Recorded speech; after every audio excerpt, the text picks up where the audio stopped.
And I'm now recording. I'll just stop that. Thank you, Anthony, for all the Zoom introductions. I am so grateful to my, what we call Team Tuesday with Donna and Leela and all of the other district conference chairs and people who've helped out tonight. I'm going to thank everybody at the end as well.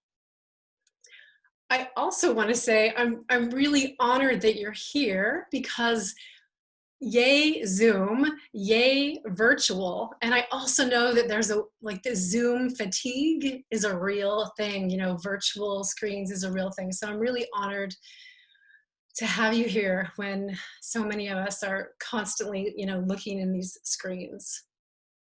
I also want to be clear that you've probably seen some slightly different times in different spaces. I was one of the people who contributed to that confusion. And the plan is to try and finish at 7:15. And then I also plan to be available after that for any follow-up questions or connecting at the end once we're formally out of the session. I want you to know that if you have a writing utensil, a piece of paper, in case you missed that email with you, that would be ideal. And there's going to be a Q&A at the end, but I also plan to do a check-in or two along the way. So for you to get a sense of when that will happen, and maybe if you have some questions, maybe also use your pen and paper to write them down as you go. I am generally not going to be looking at the chat box unless there's something that I'm specifically having you all answer in a particular moment to do that. And I'm also going to be taking in a lot of liquids. So because we are in this virtual space, I want to do the same thing that I would do if we were in a physical space, just have to do it a little bit differently. So I want to invite you all to go up in wherever, for me it's the right-hand corner, but it might be slightly different for some of you, to shift to gallery view.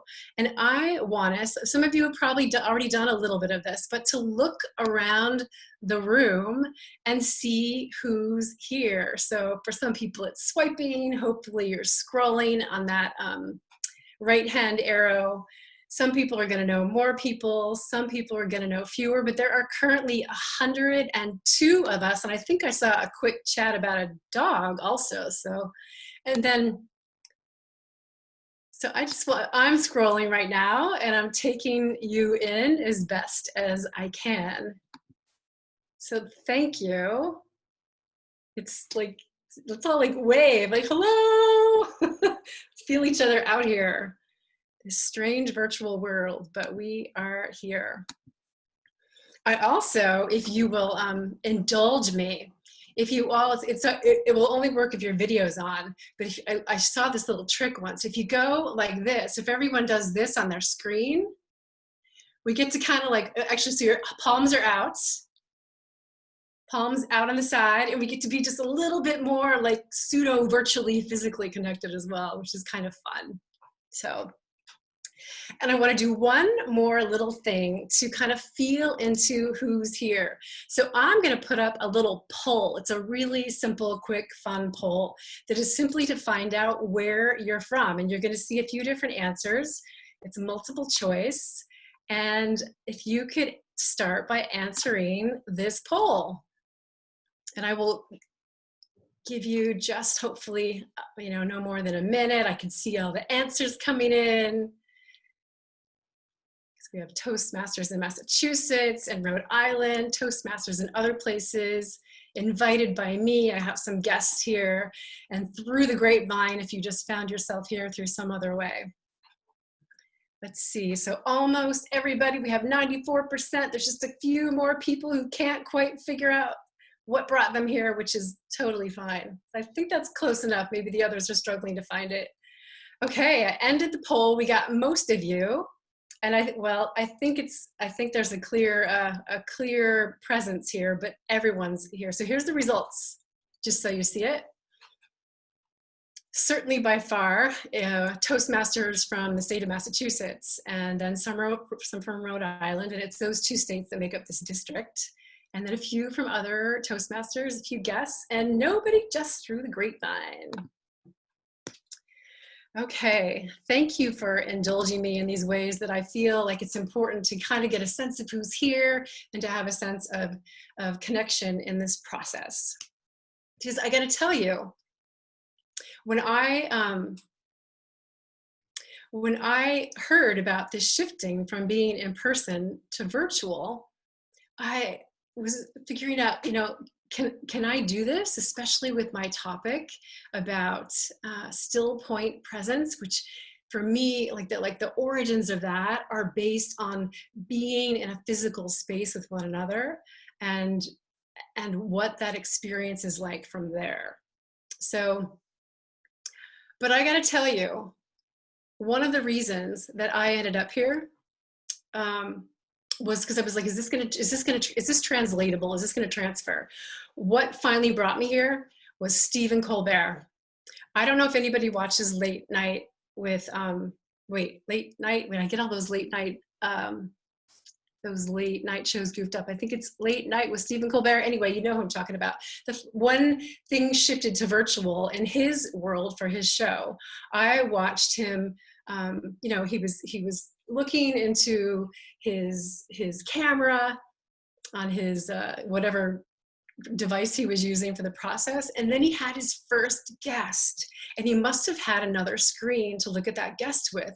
So here this big name person is speaking, and like he's speaking to having the interview the whole time like this. And when I saw that he could do that, I thought, okay, however we all bumble and make our way through this, it's all good. So thank you, Stephen Colbert. Okay, what the heck is stillpoint presence anyway?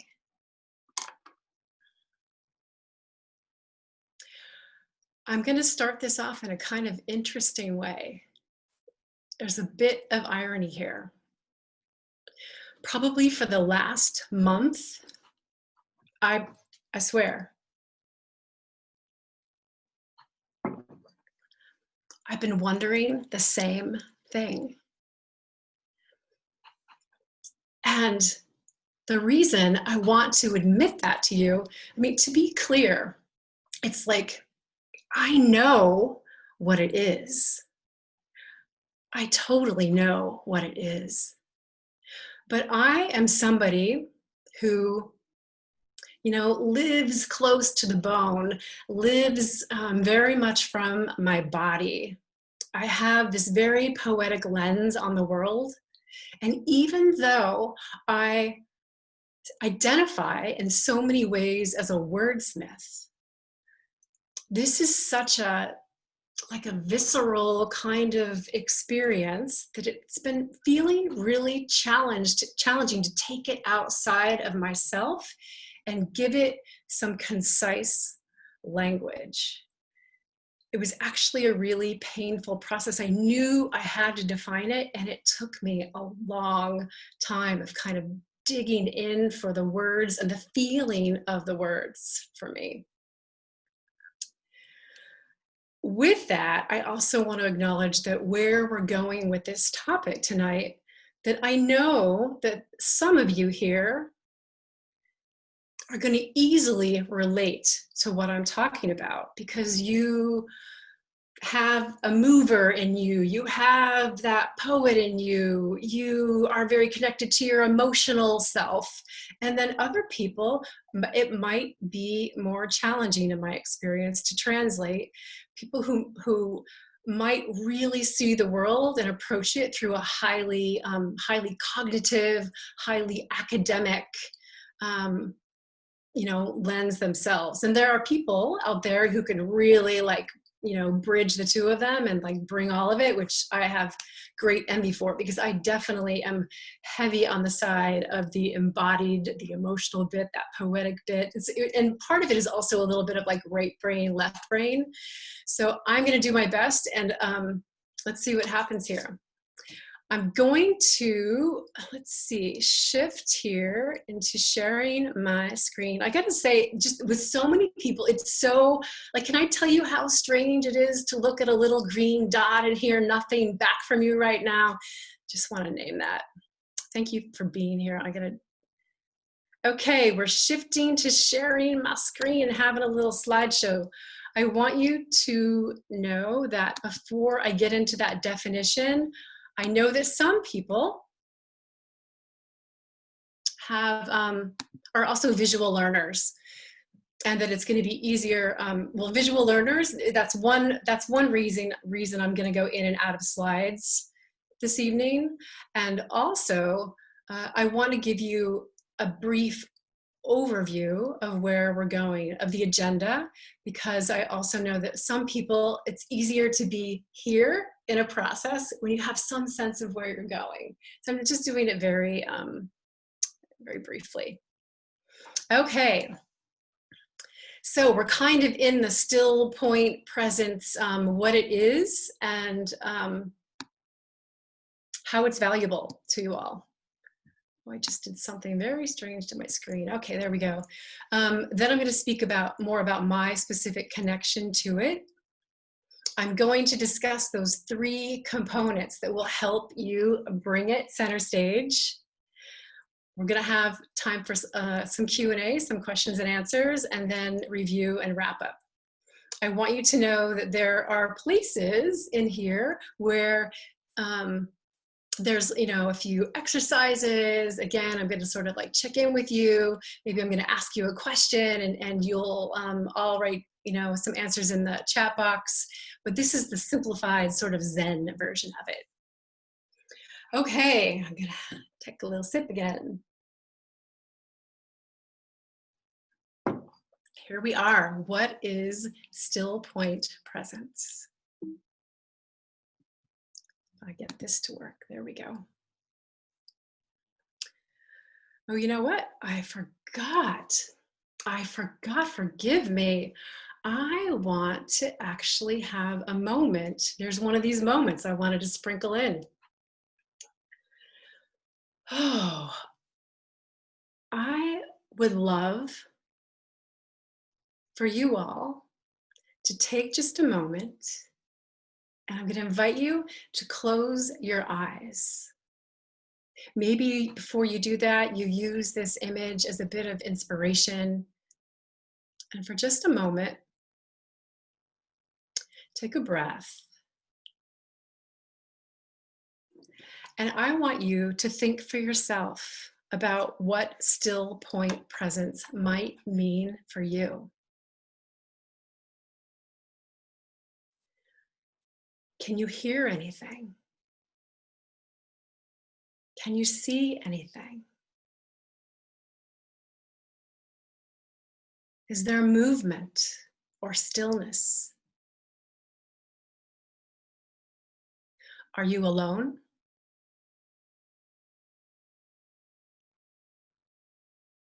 In the case of public speaking,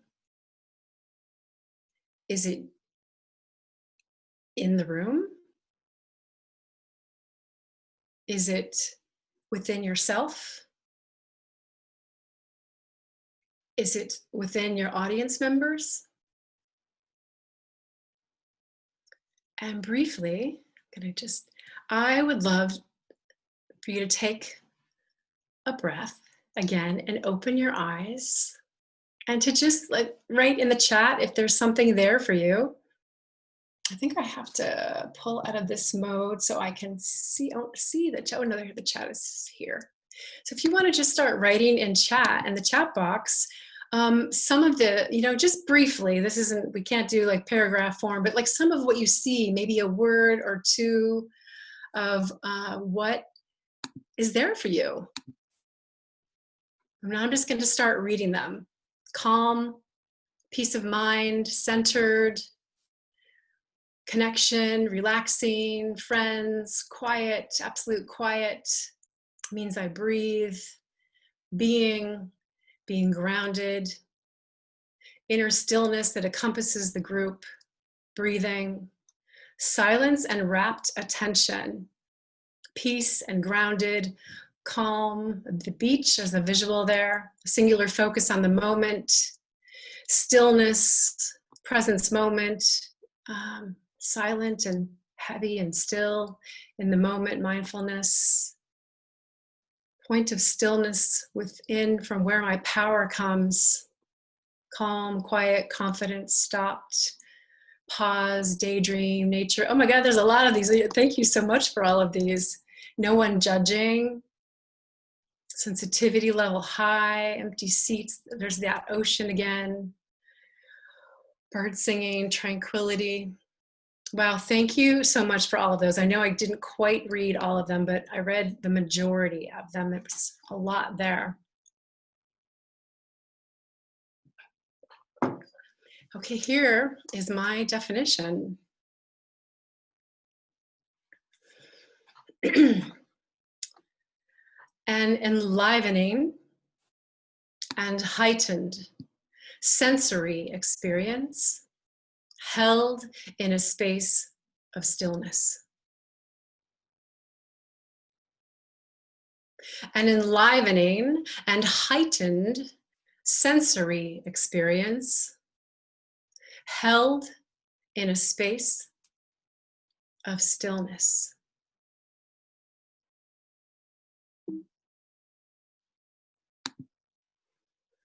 I would also describe some other common variables there is that it's visceral,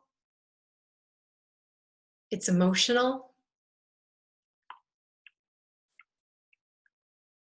Ahas can show up in spaces like that. When we talk about that heightened sensory state, sometimes neurons are firing or sometimes they're shorting out. It's personal and intimate. And in the case, especially of public speaking, while we can be having our own personal and intimate experience in it, I think there also can be some level of a shared and collective experience as well. Okay, I'm gonna shift us from that. Hold on one second. I'm trying to minimize some of these transitions because they are a little awkward in the virtual world.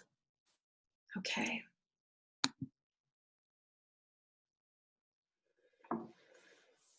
Oh.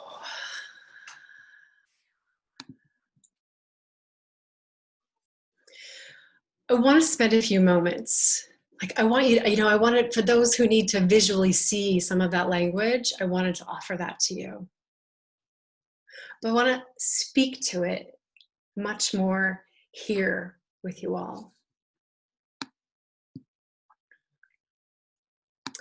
An enlivening and heightened sensory experience held in a space of stillness. An enlivening and heightened sensory experience held in a space of stillness. We are emotional creatures. We are sensory-based beings. Our bodies respond to what we see and hear. If you remain a static presence, you're likely to have a static experience. As a public speaker, if you remain a static presence, you're likely to give your audience a static experience. Now, I think that there are moments when a static experience is appropriate, just to name that.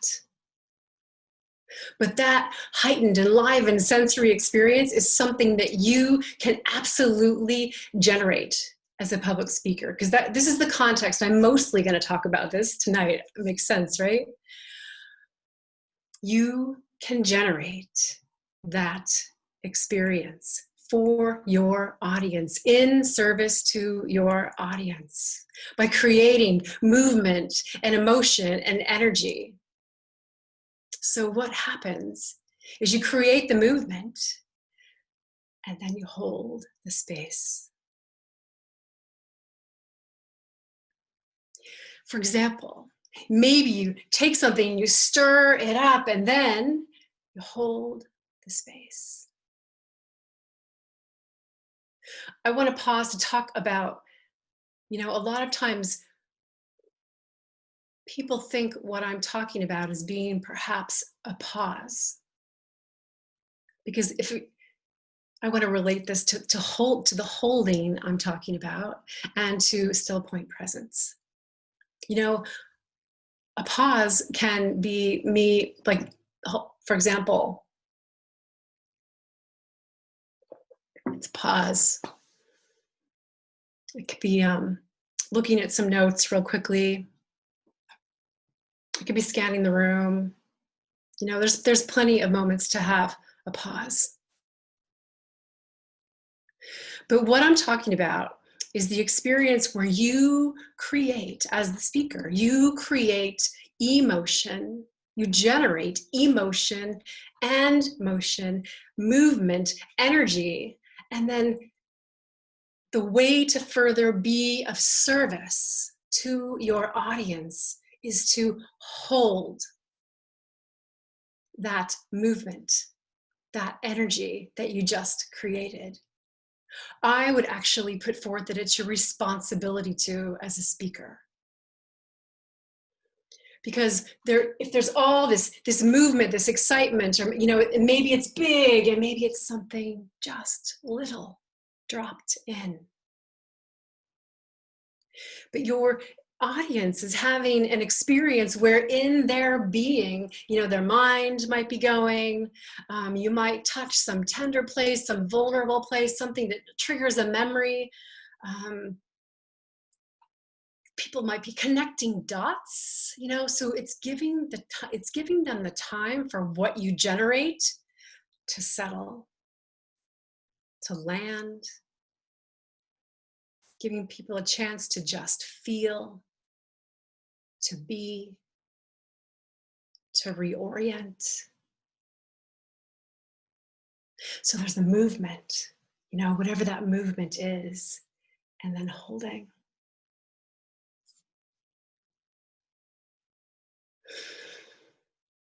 I'm going to specifically get into some of the types of movements to give you examples when we go, and I'm going to do a version of this in the presentation slides as well. But I think it's important to learn how to generate this in a way where we bring our message forward in a really conscious way in certain, especially major points we want to make, and we take it and we stir it up. We maybe drop little bits. Maybe we bring it in, and maybe, there's a level of whispering, something that slows it all down. And we also get to play with pace. So for example, I might be starting off really slowly about why I think that this is important. I know it matters.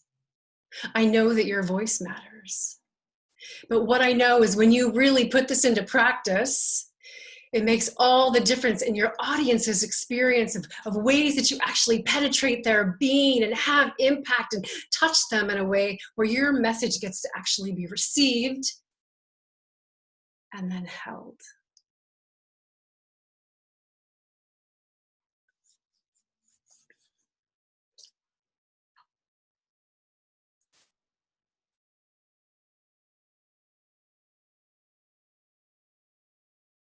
You tap in. I'm going to go a little further with this because you can double and triple down on this experience when you tap into yourself You get clear about what it is you want to offer in this heightened way. You create the methods and stir the pot and offer it up, and then you hold it. So you tap in, you get clear, you generate it, you hold it. You tap in, you get clear, you generate it, you hold it.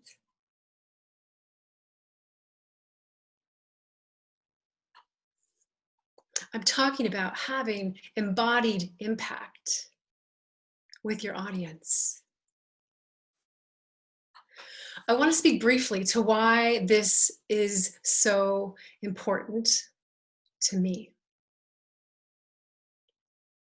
I'm pausing.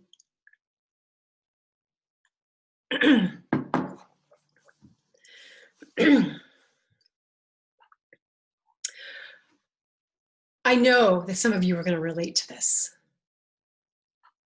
I have an old experience of having a yearning to be public, to be seen, to be visible, to be heard, to bring my voice forward. And there's this simultaneous pull and push of this other part of me that feels terrified.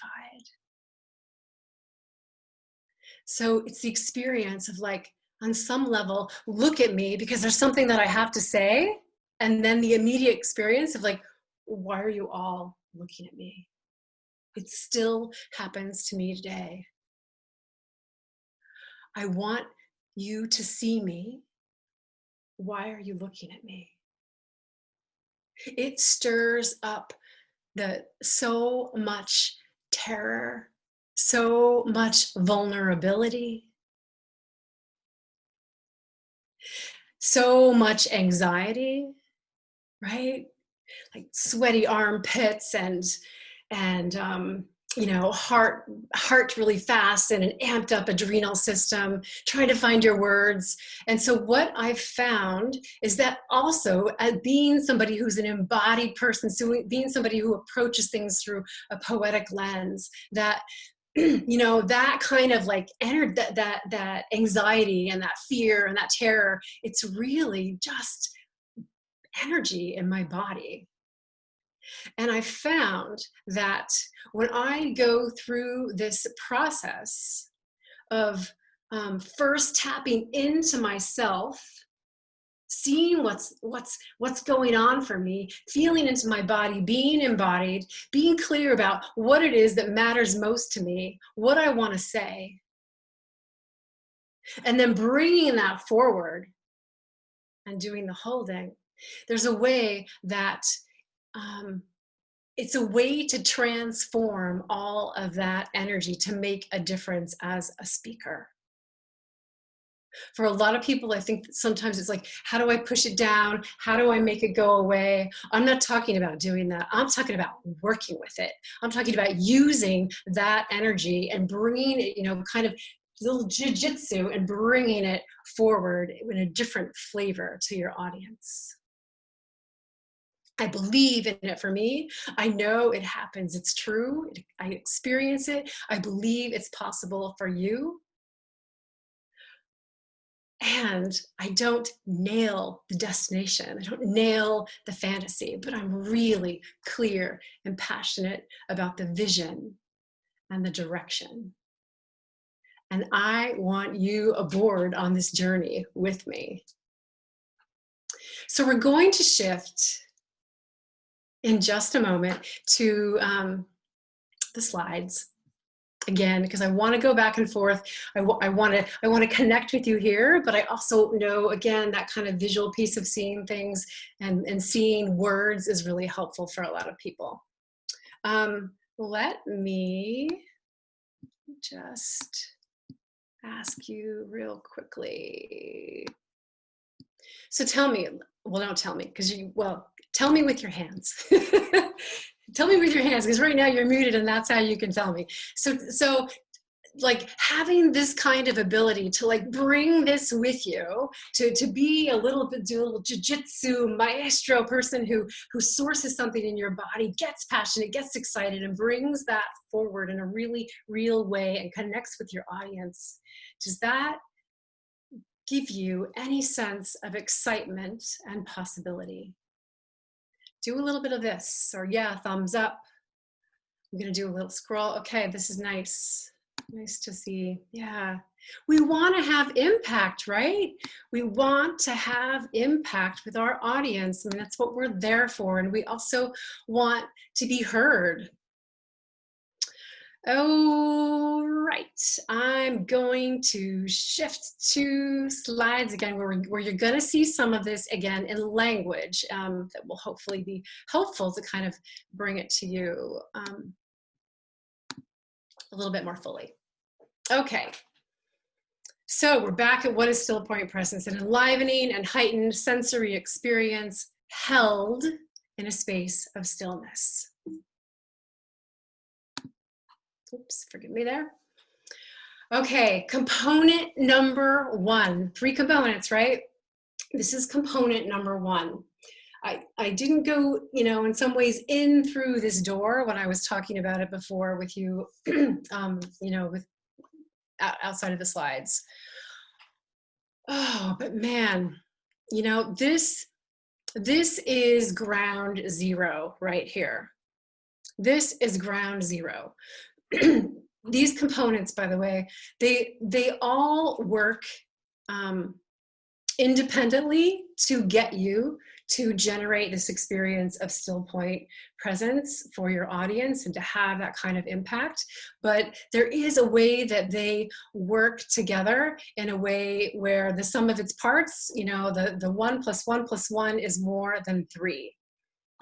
And some of you might relate to some of this more than the other. So the you that you bring to the work, and when I say the work, it could be the work of being a speaker. It could be the work of, excuse me, the work of just how you show up in the world. I'm talking about an embodied you, where you tap into your mind. Yes, that is part of our body. But so many of us are kind of taught to be a little bit cut off from the head down. So a lot of people live more in their mind than anywhere else. So I'm saying keep that mind, but also like your heart, your you know, your gut, your belly, your fire, your juice, your passion.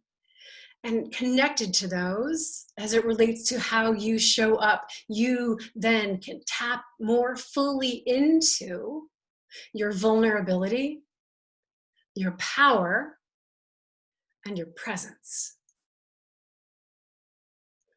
This is where, excuse me, this is also the ground zero of where you source Stillpoint presence in yourself. So obviously, if you generate it in yourself, it's something that can more easily move out into the world with you.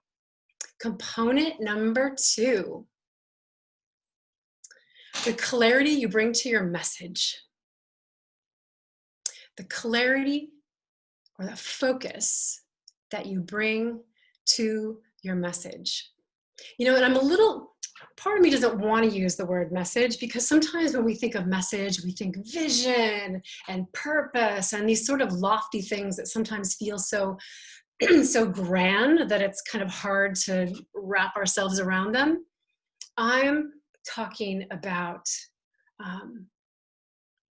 actually, I'll come right here. I'll show you what I'm talking about. I'm talking about what matters. I'm talking about what matters most to you. Meaning, what means the most to you. And in doing that, what matters most, to you, and then translating that to what matters to your audience. And you know, there's places where we all connect. So when you're clear about what matters to you, it's easier for you to find the meaning and the relevancy to bring to your audience.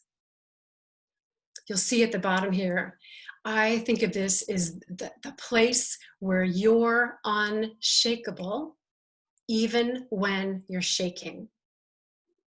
When you get that clear about just the sentence or two that matters most to you, and maybe there's a list of 10 or 20, but let's just say in this moment, you know, like 1 or 2 or 3 that matters most to you, or in the context of something, a speech that you're giving, for example, or in a classroom, let's say you're a teacher, or in life, again, I always bring this back to life, the place where you're unshakable, even when you're shaking.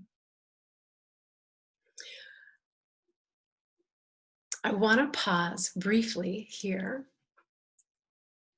I want you to bring out that pen and paper. And I want us to do a quick little exercise. So don't get started yet. But just so that you can begin to tap in for yourself to that clarity, that focus of what matters most, I want to invite you to take a minute or two in just a moment to answer these questions. And maybe you only want, maybe pick just one of these that seems to be resonating the most to you, that stirs you up the most, versus, and maybe just stick with that one and answer it over and over and over again and see what gets generated for you. I recommend that you complete the sentence more than go off into a multi-sentence narrative for yourself. Just see what kind of short answers you can get of what means most to you. And I'll give you some examples for myself before you get started. What I know for sure is your voice. These are true for me. What I know for sure is that your voice matters. I also know for sure that perspective is everything. What I want for the world is to be seen, to be visible, to be heard, to step into that process. And what I want for you is to find that place where you're unshakable. So those are just, you know, some things that are true for me. And I invite you just to take 2 minutes, probably about 2 minutes, and just you could do this for a long time. And for some people it's going to be easier. For some it's going to be a little different. And fill that out for yourself, just one sentence at a time. What matters most to me is, what I want for the world is, what I know for sure is.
And 1 more minute.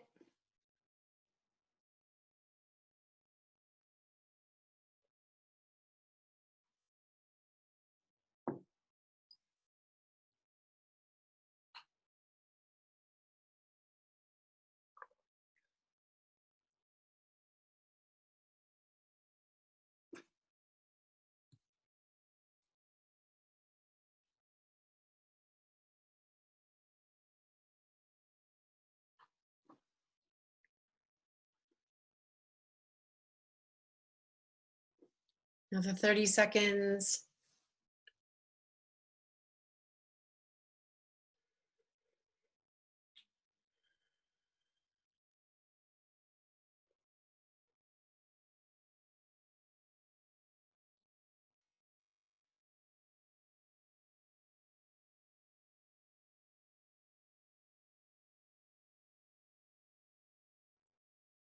And okay, you can finish that thought. I just wanted for you to begin to go through that process for yourself. And again, I think in my experience, it can be really useful to shift from kind of purpose vision to just like nitty gritty, like, what matters most, you know, like bringing all of, again, you to like what you really care about. Okay, we are going to move on to component number 3. Excuse me.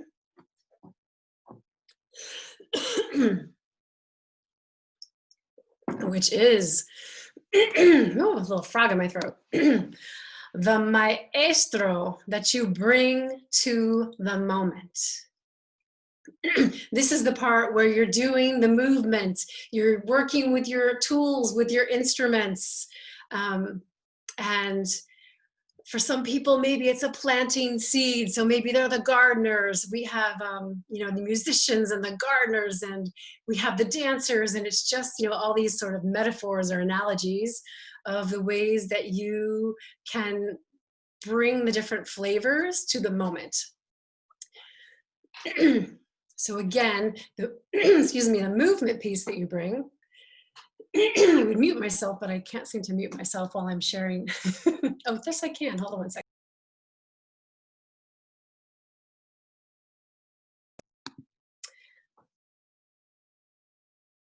Okay, I don't think I'm muted anymore. Okay, so the first piece again is the movement. So playing with rhythm, playing with pace, playing with volume. And again, what you do with that is, again, sometimes you stir, sometimes you sprinkle, sometimes you crack somebody open with an experience. And then I can't emphasize enough the holding, where you give your audience the space to digest, to feel, to settle, to be with their ahas, to connect their dots, to reorient. You know, one way to also visually think about this is, you know, those snow globes. So you have the ability to both stir that up and then to hold the, you know, the stillness for that snow to settle, or at least for the snow to start to settle. You know, sometimes people ask how long to have that pause for, to hold it. And, you know, there's no set amount. I would say, you know, the more you do it, the more you feel into that. It's also a level of getting comfortable with silence, maybe even letting, you know, your audience kind of be on the edge of their seat also, of like wondering when you're going to actually speak again. I want to give you some other visuals of this process. So these are some of the flavors of how you can bring it as the maestro. So repetition. And then there's the whole variable of pace. So for example, I could simply drop something in. I could say, nothing matters more than your voice. And that could be the drip. Or I could have some repetitive drips, and it could be more like, what if you actually tapped into your body to source your passion? What if you actually discovered passion there you never even knew existed? What if you discovered that your anger can actually fuel the experience that your audience has when you are at the front of the stage? What if?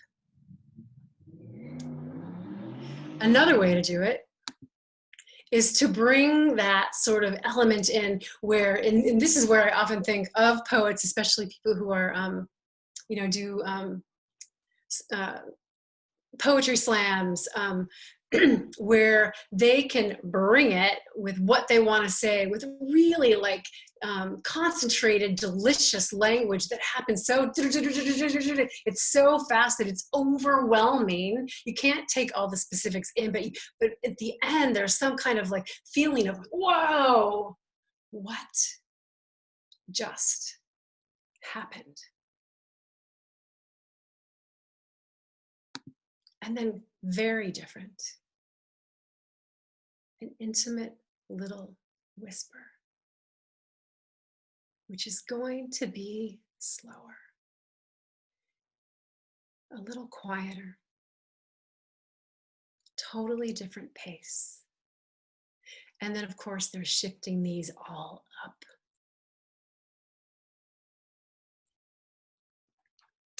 So here's a visual bringing the three components together.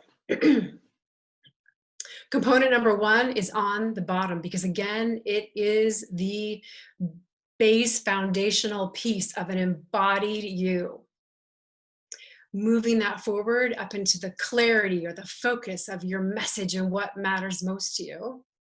And then taking that to the maestro, or the one who creates the movement in the moment with your audience. Again, you can see that all three of those components go into the direction of creating an experience of still point presence. But the more you're in touch with embodied you, that is going to fuel, the part of you that can get that clarity and focus. And then that clarity and focus is going to fuel and help determine what pieces you want to bring in that maestro, you know, tool sort of way. Okay. I'm going to stop my screen. There you all are again visually. I have such mixed feelings about this virtual experience. Oh, goodness gracious. Okay, so I want to quickly check in. Tell me like a little, like you're good, a little thumbs up. How you doing here? I want to do one more thing before we switch into some Q&A. Okay.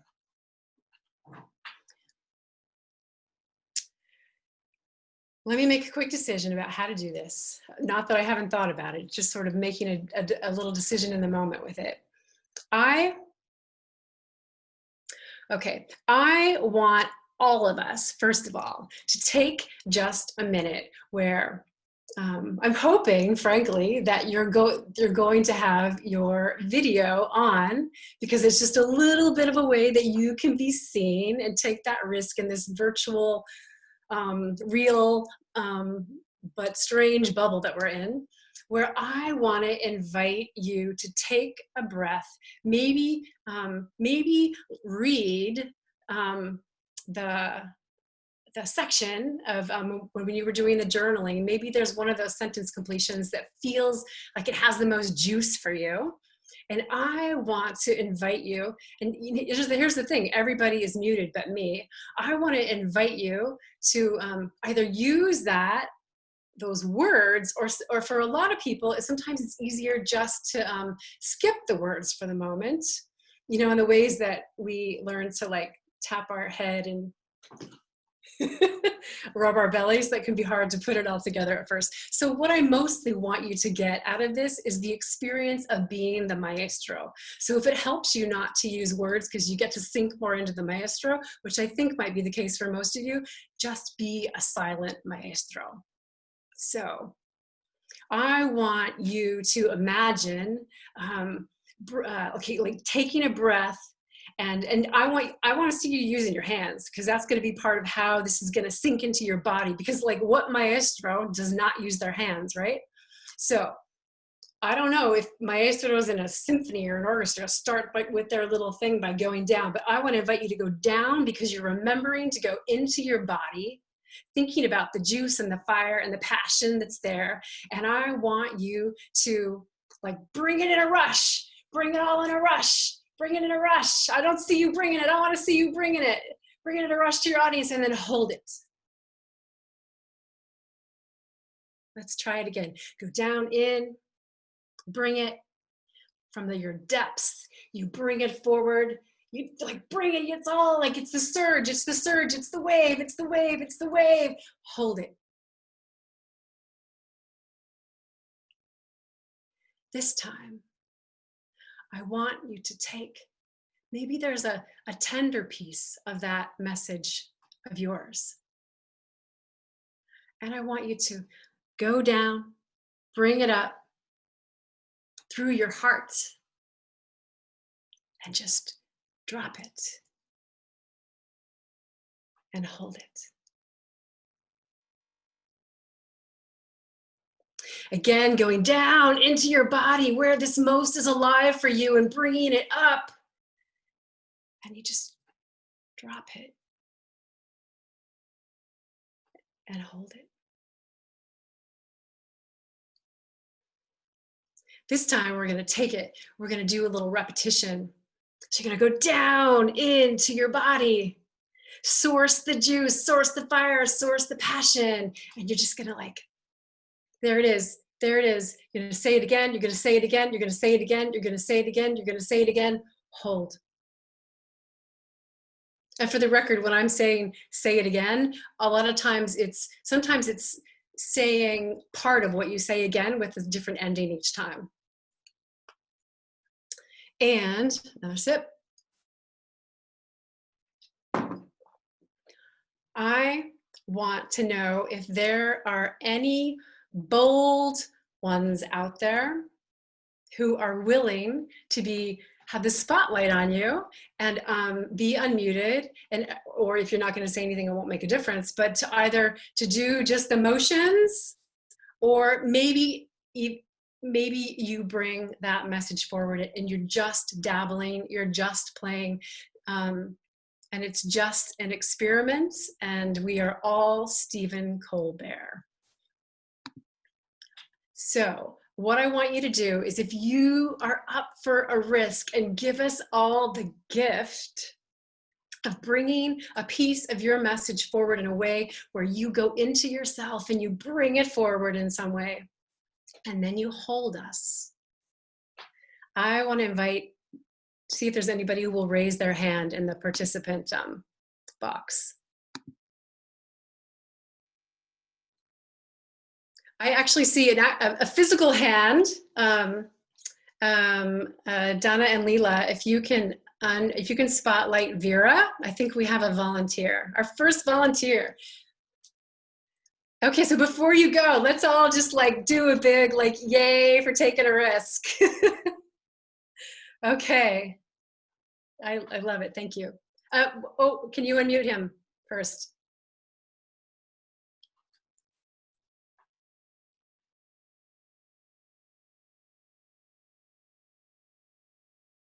Or you can unmute yourself. Donna and Leela, can you unmute Vera? And yeah, is it good? Yeah. What I want the most for myself is spirituality. What I want for the world is peace, peace, peace, peace. And what I want for you is a lot of happiness, a lot of happiness, a lot of happiness. Thank you. Beautiful. Thank you. Yay. I could actually clap because I am. Are you? Oh, that was beautiful. Thank you so much. And again, just to be clear, there's no like right way and wrong way to do this. We're just in a sandbox playing. It's all nuanced, to be really clear. Okay, are you open to me giving you one little piece of advice, because I feel so passionate about it, just to make sure that you're holding that space at the end. And to be clear, that doesn't mean that when you're in front of a group of people, you're literally, you know, doing this with your hands, just to be clear. But it's that space where you kind of energetically hold the silence so that everybody else gets to kind of do their thing with it. Beautiful, thank you. And I know there's at least one more hand up, although I'm looking for more. I know that you got it in you. So I see, I'm not sure how to pronounce the name. It's Ayana, I-O-A-N-N-A for, yeah, beautiful. And then if somebody can unmute you in the process, great. Okay, so take a breath and bring whatever you bring, and remember the holding at the end.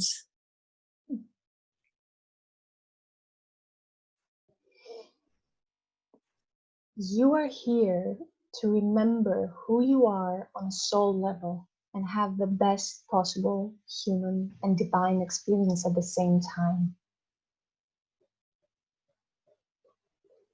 Can you remember that?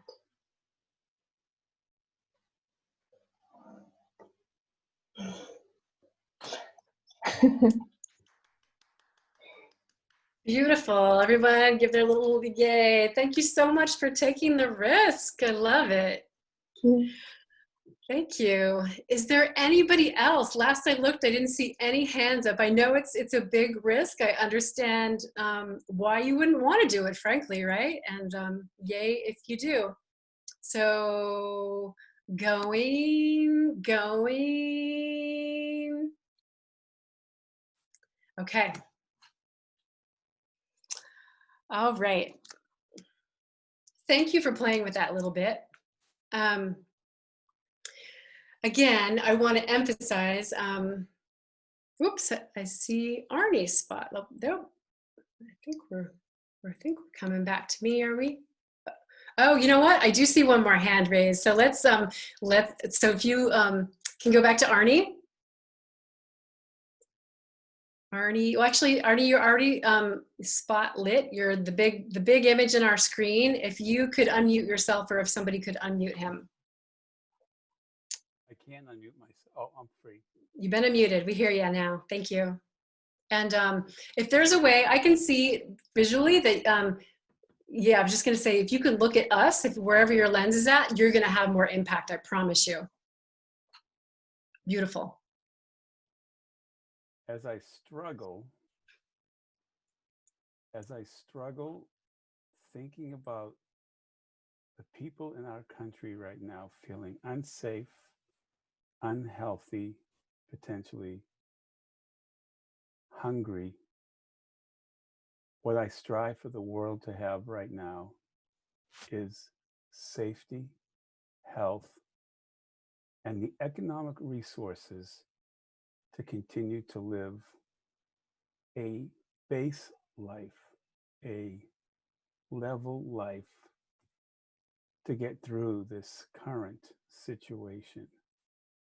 I want peace, safety, health, and I wish financial means for everybody.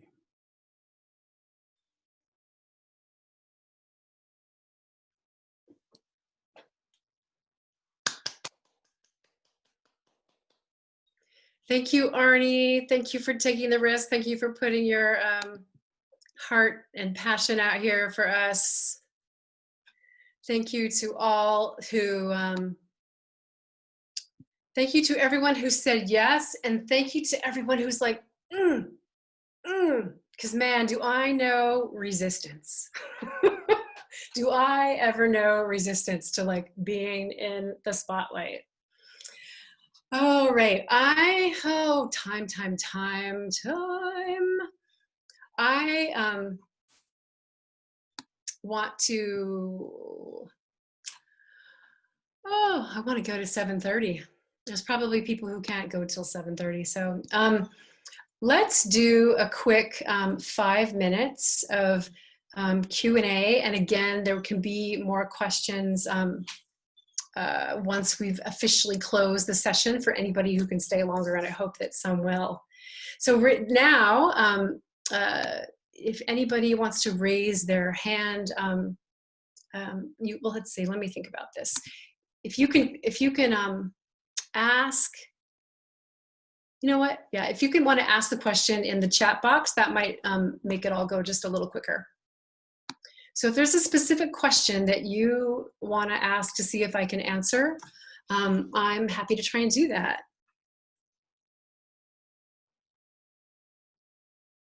I want to acknowledge, while we're sort of waiting to see if anybody has any questions, that,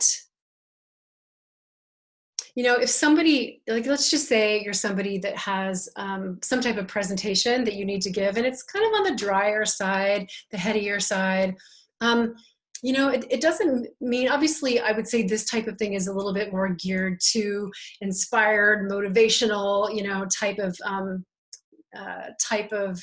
speaking in front of others. But it's also possible when you can connect those dots, again, in that clarity bit for your audience of what's most relevant, and to connect for the dots for them so that they can feel into the meaning, and then to bring that from a place of a more impassioned place and with the focus and the clarity. And that is going to, right there, engage your audience more than they would have been otherwise. Okay, I have a question. Well, I don't have a question. I'm going to read a question. The first question I see is, how do you express yourself in an enlivening way? This is from Lori Whitmore. Thank you, Lori. How do you express yourself in an enlivening way without exaggerating the emotion too much? Yeah, that's a great question. The answer that's coming from me, because, you know, there can be, you know, we can be too much, right? I actually, I made a choice to sit during this session because I was afraid if I would stand, I might be too much for this screen. So my sense of how to manage that is, the more you get clear about that clarity, that focus bit, you can also channel in your energy. So rather than talking about it this way, you know, maybe another, for example, another visual of how to deliver that is to imagine like a tunnel that or like a funnel or something that goes kind of like this. And it's a narrower space to supercharge that experience. I hope that was helpful. Okay, I think I'm gonna do just one more question now, and then the others will, if there's more, we'll do later. Okay, let's see. I'm gonna, there are longer questions. Which ones do I pick? Stillpoint presence makes me think of martial arts. One moment intense, one moment still, deep. On a practical note, how can I use this energy to win the World Championship of Public Speaking next year? I love it. Well, I can't say I have yet coached anybody to do that. But I think part of what's key is, you know, just to be clear, I'm not talking about an entire speech being, you know, doing this with all of it. I think it's really key to define some key moments where, to use my term, you want to bring it. When there's something, you know, pieces within what you want to say that you really want to penetrate and impact your audience.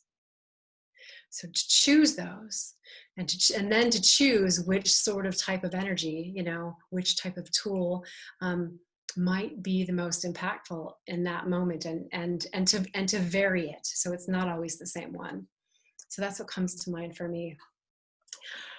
I see those questions there. I hope that the ones I haven't answered, that those of you who are there, that you can stick around a little bit longer, because I want to, I'm actually looking at my notes over here. Just give me just a second.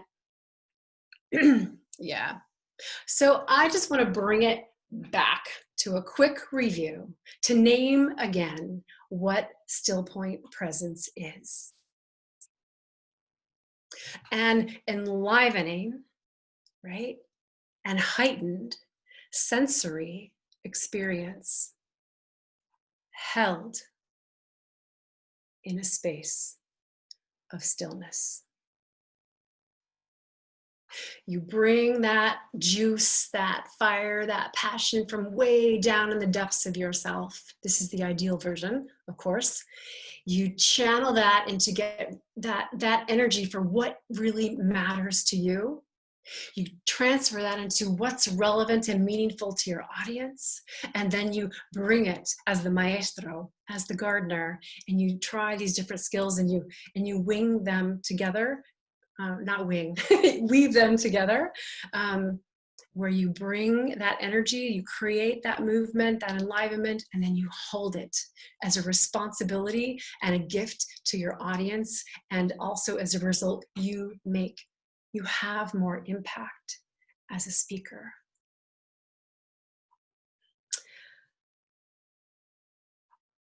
The more you value it, the more value it's going to have. I want to quickly, I hope you all, I am going to go over just a little bit. I hope you can still stick with me. I briefly want to let you know, just to speak a little bit, so like the work that I do in the world. So I co-create and hold, I'm a holder, it's one of the things I do, and hold spaces for people to come home to themselves. And for me, it's that basic, that embodied you, to come home to themselves in a deeply sourced and enlivened way. And I love supporting people to cross the thresholds, to step into new experiences that are edgy and scary and emboldened and enlivening. And when it comes to public speaking, there's the center stage moment, right? And then there's the backstage. And sometimes as a speaker, we let people into our backstage experience. We do that a lot in Toastmasters in our clubs. I like to meet people, especially in those places, but especially in the back alleys, behind the backstage, the place where we're often alone. Maybe we don't even let people see us in those places. So I work one-on-one with people. I facilitate groups a lot around these topics. I just named them, very much that. A lot on voice, visibility, vulnerability, presence, perspective, possibility, permission. If you're noticing the V's and you're noticing the P's, that's the poet in me coming through, the wordsmith.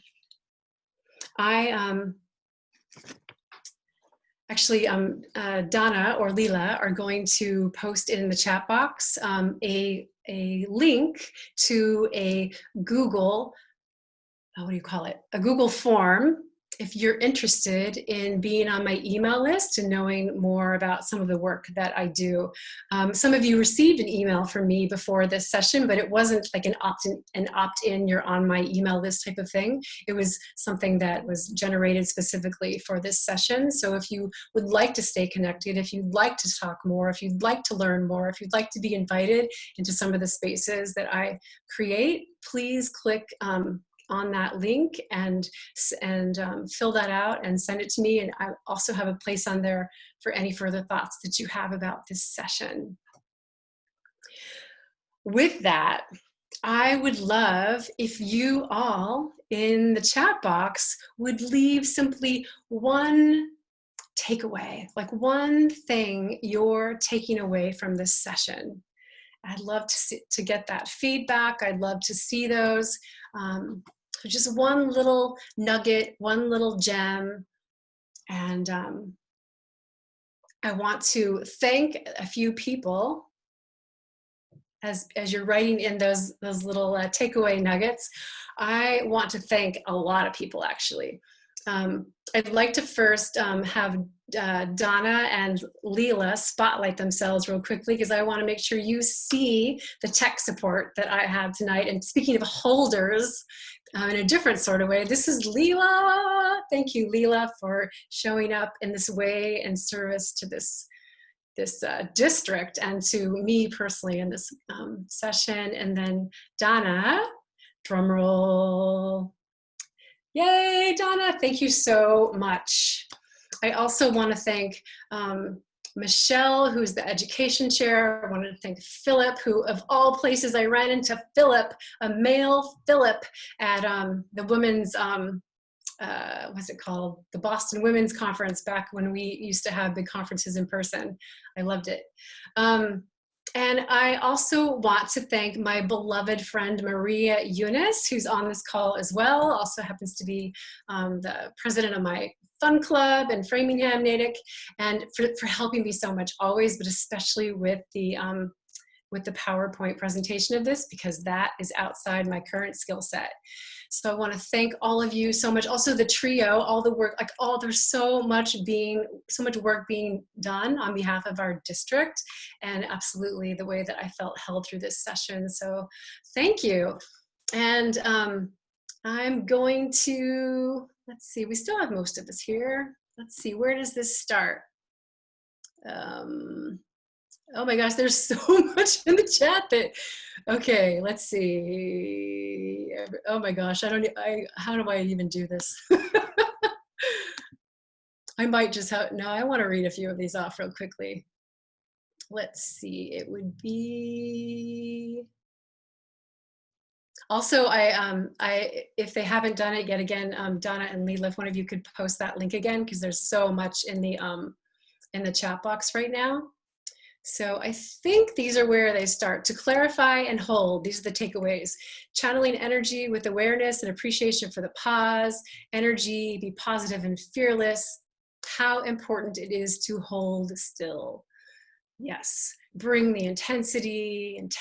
We are the maestros. Hold, empowering, possibility. Space actually creates power. Yes, inspiring, provoking, beautiful. I personally am going to go through all of these. I thank you for them. I thank you for being here. I thank you if you choose to click on that link and be part of my wild, crazy, poetic, sacred, quirky Kim world. And with that, I think we are done. I sure hope I didn't forget anything I'm going to regret later. Perfectly Imperfect, go. Stephen Colbert, we did it, everybody. So if you need to leave, obviously, please do. And I am going to give maybe just 30 seconds to take just a little breath, and then kind of see get a sense of how many people are going to stick around. It's like, you know, imagine us now, like this is the time where we are in the session room, and a few people are leaving and they're doing their thing, and then the group gets a little smaller and it gets a little bit more intimate. And what I love is it's really not that intimate. So maybe that means people want more with the questions. So I'm going to attempt to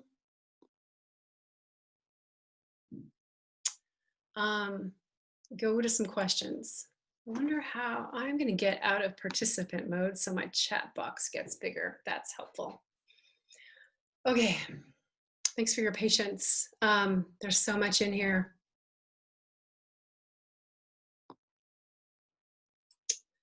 How did you learn to use the camera and video space so well? Any tips? You know, I hope this is from Lee Goodwin, who I don't even know if Lee Goodwin is still here, but one of the ways I learned to use the camera comes out of some play with my sweetie, where I used to do, I don't know if you can, actually maybe you should spotlight me again, Donna or Leela.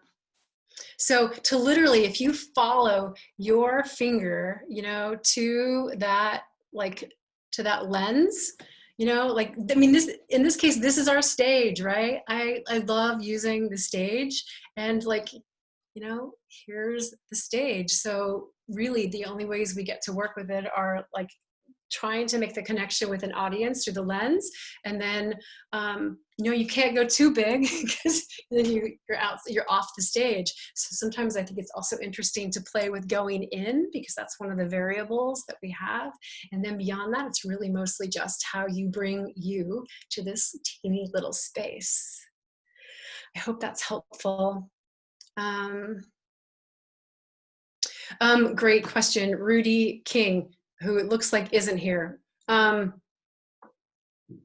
wife is not a Toastmasters, but has listened to several speeches from the international contest and feels like they're more like they're actors.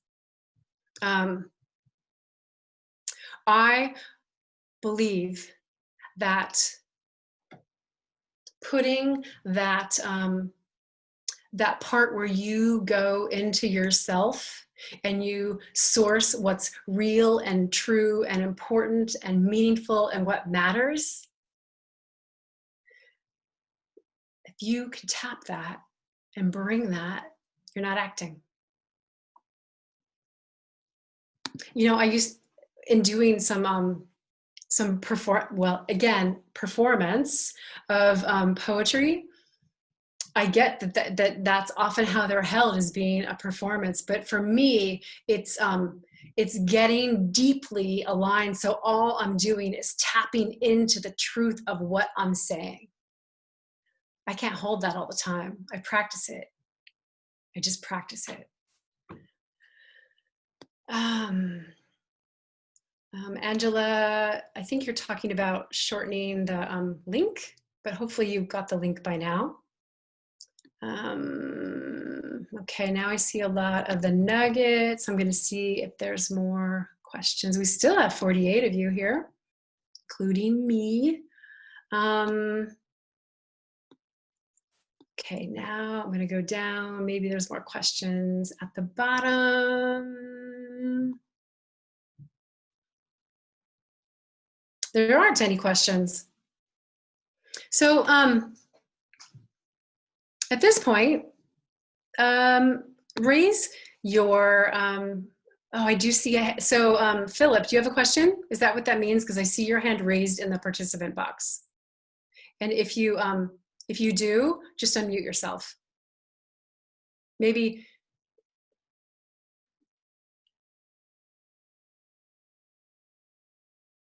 Are you with us, Philip? I am. Although Wonderful. you actually answered my question. I'm the guy who wants to become world champion in public speaking.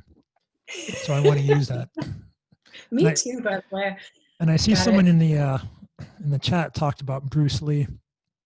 The martial arts bit there. Oh, that, you know what? I saw that and then I lost it. Can you see it right now? Oh, Bruce Lee, I hadn't seen this one. Bruce Lee, after intense violent action, would stop for a moment to help you appreciate the movement. Interesting. I haven't watched a lot of Bruce Lee, Yeah, so I mean, I don't know how to relate to that. a lot of this does remind me of martial arts, meaning I did sparring a little bit, but there is, in all of the craziness, you do have to calm your mind down and focus as much as possible. I mean, if you don't focus, you get smacked in the head and it really hurts. So you're highly motivated to calm down and just watch the punches come at you slowly and try and avoid them. And I do feel like there are some parallels in that. But yeah, I think definitely I can use this to calm myself, calm the jitters, but use those jitters to explode out of the gate and hopefully connect with the audience. Yeah. Yeah, there is the whole calming thing. And then, which is also, you know, it's not that there's not value in calming down. In my own experience, I found that sometimes I actually don't seem to have the ability or the skill set or the right drugs or something to do that. So a lot of times it's just channeling, and you know, we don't want to. We want to use the juice that's there. So it really can be. I say jujitsu, not as a martial artist, so I just want to acknowledge that, but in the way that I think it's taking energy and transmuting it into a new flavor. So, yeah. Thank you. I see new messages. I'm going to see if those are questions. I see. So Arnie had a question. So I'm going to go back up to that. Actually, Arnie, can you just ask the question if you unmute yourself? Is that possible? Might be easier because the chat box is all over the place. Or maybe you forgot it. Or maybe if somebody else sees it, they could.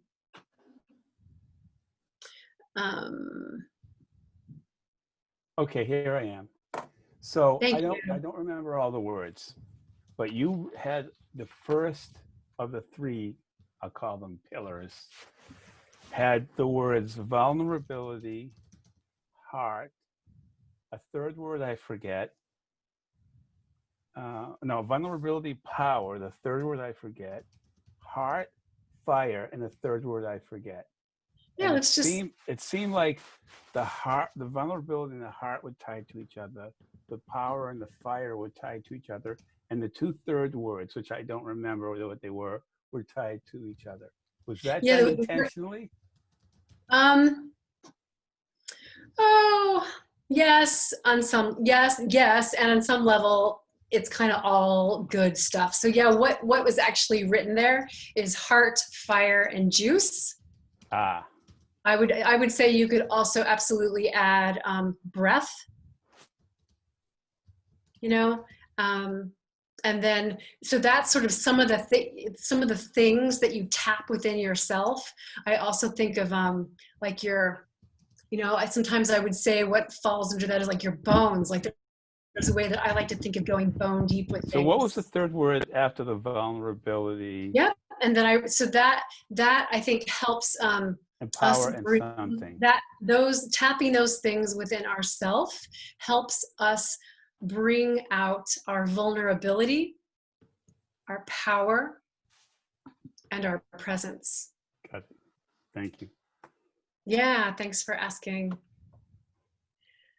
I don't think I'm seeing any more questions. And I guess if I'm missing a question and you have a question, please unmute yourself and just ask it, because I don't think we're going to get bombarded with sound from what it's looking like. Jonathan asked if I recommend a book. Okay, thank you, Jonathan. Then thank you for Maria for posting that. I think this comes from somebody who, you know, does that cognitive, heady, researchy stuff. Actually, also like Brené Brown, who is certainly a well-known name. I have her. She's actually over here supporting part of my stage. I'm just going to move. This is one book of hers.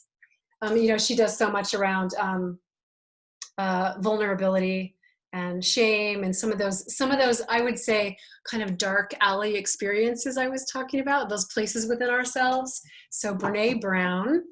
And then this is readable, but a little bit, for me, it's a slower process. So this is a woman called Amy Cuddy, AMYCUDDY. And her book is called Presence, Bringing Your Boldest Self to Your Biggest Challenges. And she's not talking specifically about like speaking in that sense. You know, for example, she gives a lot of examples that are connected more to, say, doing a job interview. So it's a little bit different. And I also don't, this is not a book. This is somebody who's out there in the speaking world. His name is Sekou Andrews, SEKOU Andrews. Did Amy Cuddy recommend the Superman pose? I think so. I've read parts of the book and haven't read parts of the book, Philip. Certainly that's, you know, well, that's kind of the power pose. Okay, to get back to Jonathan, Sekou Andrews. I'm going to write his name right here in the, and if anybody still doesn't have the link and they want it, please let us know in the chat box so that it can get posted one more time. I have no idea how many times it's been there. So Sekou Andrews, I just put his name. He has a website. I've discovered him pretty recently, but he is like a master spoken word poet. And he has an unusual style where he brings some of that poetry to the stage. So I think I've just started dipping into his world, and I'm really drawn to it, being who I am. He calls this kind of bringing it, and again, I'm not saying that what I'm talking about is his work, but you would see an overlap between us. He talks about it as a performance, and again, that's his language and how he holds it. For me, this kind of thing is coming from a different place where the performance part, like it might, yeah, I really hold solidly that if you really source this from a deep place in yourself, it can't be a performance. It's too authentically oneself to be that. So, okay, any other questions? Again, I'm going to quit looking at the participant box, but just look at the chat box. And if there's something that you want to ask, or also if you just want to mention something, you're welcome to do that. And what are we at? There's still 34 people here.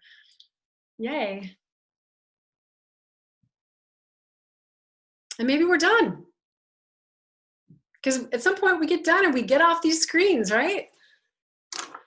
Okay, I think with that, I am going to say good night and thank you again for being here. And I'm going to reiterate again that I take a stand for your voice and this work and bringing all of you to the stage of everything, the stage of life, the stage of whatever stage that is for you, the stage of that international, the finals of the international speech competition in Toastmasters for Philip and everyone else who's going there, and they're gonna bring it.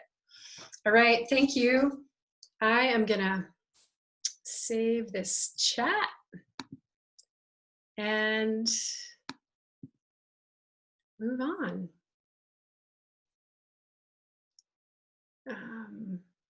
Hi, everyone. So just as we close out today, I hope that you all have a chance to catch up with the rest of the conference. Tomorrow is Dr. Halim Syed, and I'm sure the content has just been phenomenal so far. I hope to see you on day 3, day 4, business meeting, international speech contest, and the gala, where we're going to have a lot of fun. So thanks, everyone.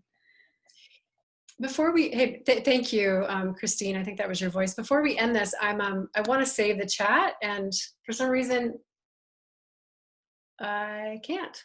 Maybe